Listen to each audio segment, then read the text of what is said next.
Hello, Frugal Force. Once again, this is Captain Frugal reporting for duty. This is another episode of Road Rage because I'm actually mobile. I'm not in the office right now, so I'm recording this on my phone.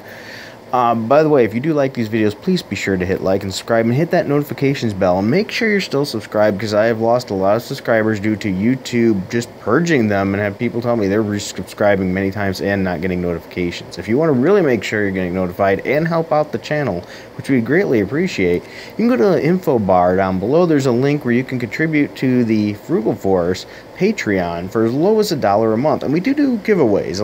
All that money's going back into the channel right now and things like that. As I said, if it ever gets big enough where there's additional money, it's probably going into the kids' college fund, so you'll be doing that as well. But right now, all the money's been going back in the channel.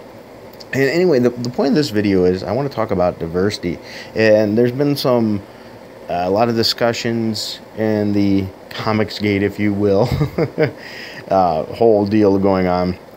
What was it, a week ago we had that Comicsgate video, and I was on it, and I believe I made my views pretty clear. You know, when I talk about diversity, I'm talking about diversity of thought, not diversity of people, though I think that's important too and everything. But, you know, you look at Comicsgate, it's very diverse in many ways, genders, ethnicities, all that. But the biggest diversity that matters, in my opinion, is the diversity of thought, and we don't want to stop that. So when we have some dissension, that's actually a good thing, especially if it's handled well. Now, granted, dissension can be handled poorly. As long as it's handled well, that's good. So anyway, you want to avoid everyone thinking alike. That's problematic. Diversity wards off groupthink. And what it does also, it prevents subject matter expert arrogance, okay? Because it makes you have to listen to other points of view that might make you grow. The one thing I've learned is the more I learn, the less I know, because there's always new things to learn. One of the other benefits of this diverse group is it increases the rate at which new insights are uncovered.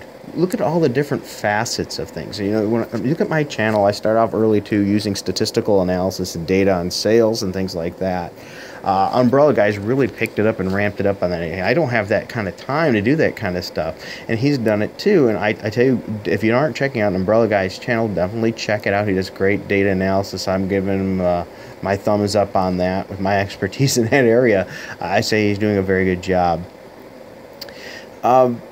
So that kind of thing, we're getting different facets. So we have like that for that. We have the attack dogs, if you will, that see those Twitter things that these people are attacking the consumers, and Yellow Flash, Captain Cummings, are great on combating that. Umbrella Guy's getting in that too.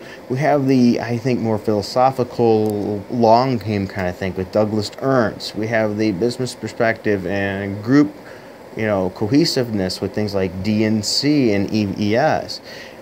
There's just many different people. People are just focusing on the content and the stories. We have people that do comparisons, like myself. I'm a little bit of all over the place. That's probably why my channel's not as big. I understand that.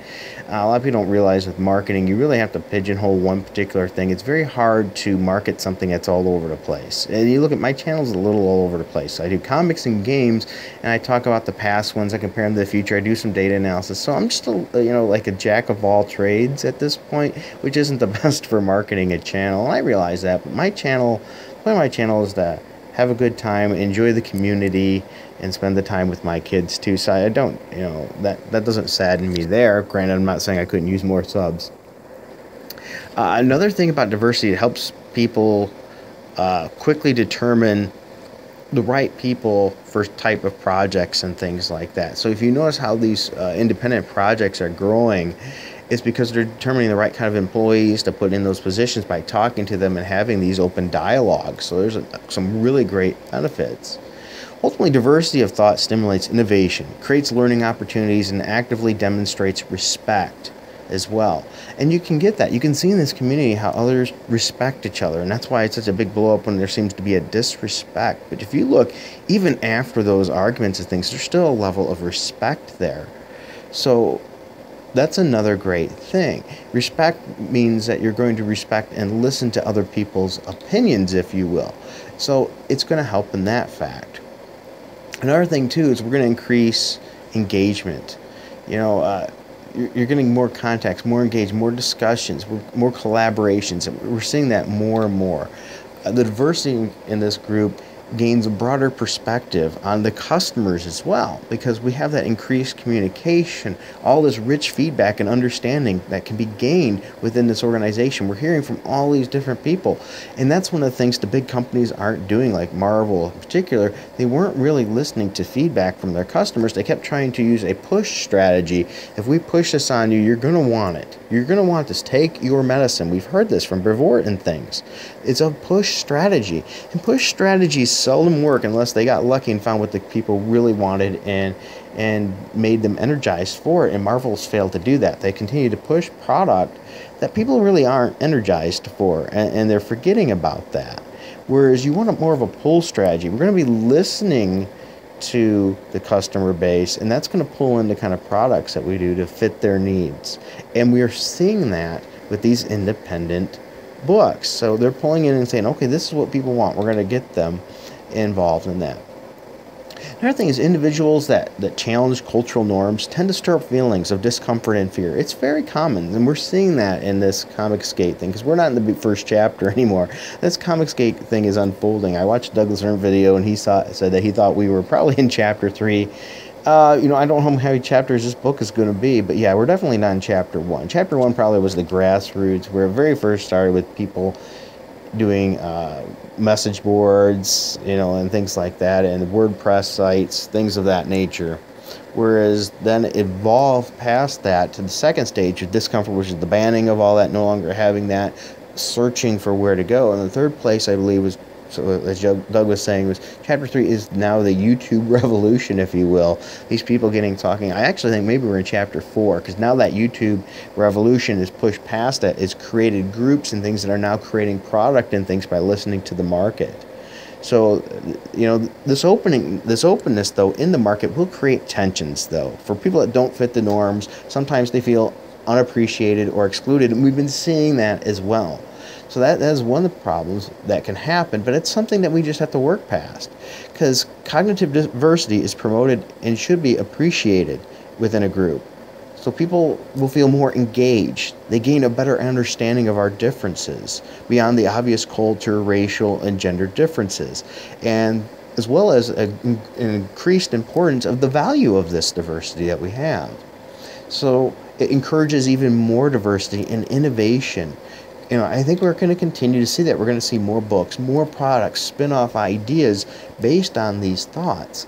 Another thing, too, a lot of people don't think about, these cognitive differences, not dissonances, that's a different thing, differences, should be encouraged and supported. Okay? It helps us build relationships, connections that build strengths on our styles, our thinking, increasing our learning opportunities. It enables us as individuals to become more proficient and gain new roles and things, and challenge ourselves. So there's many advantages. We just have to make sure that we're not squashing voices, that we hear things. It's very easy if we hear something that we don't like, that's not matching a popular norm, to suddenly build walls and discredit that. But you can't. One of the benefits from diversity of thought, and it's one of the biggest challenges, is you have to let that thought be shown. You have to let it be heard. We have to embrace it. Even if we do not agree with it, we have to realize there might be some merit to that, or something that can build next and create a new thing. So, for example, we can't let's say, oh, that's stupid, because maybe that's going to spawn the next great idea. Or it's something that maybe we should give a little attention to. Maybe it's not an issue now, but it might be later. So we're seeing a lot of this in this group and this dynamic atmosphere. So here's my questions to you. What do you think my place is in the Comicsgate diversity here? What is my role? Have I had a role that you've envisioned me in? And what is your role? How do you feel you are? Are you just a passive passive? Are you an active participant? Are you marketing things? Are you a peacekeeper? What is your role and what is my role? I would love to hear it. All right, well, thank you for listening to my rambling, if you will. I hope you enjoyed this video. If you did, please be sure to hit like and subscribe and hit that notifications bell Okay. Once again, we also have a Patreon. Little Frugal and I have been doing some book reviews. We're going to be putting more of those up for kids' books. So if you have kids and you want to check out some books, we might have some good offers there for you. During the summertime, we have a goal. I always set goals for us, and my goal for him this summer is a lot of writing, but also I want him to read over 400 pages. So during summer break, so I think that's an active, good thing to do. And so one of the ways to entice him doing that, he loves making videos. So we're doing some videos of some of the books that he's read.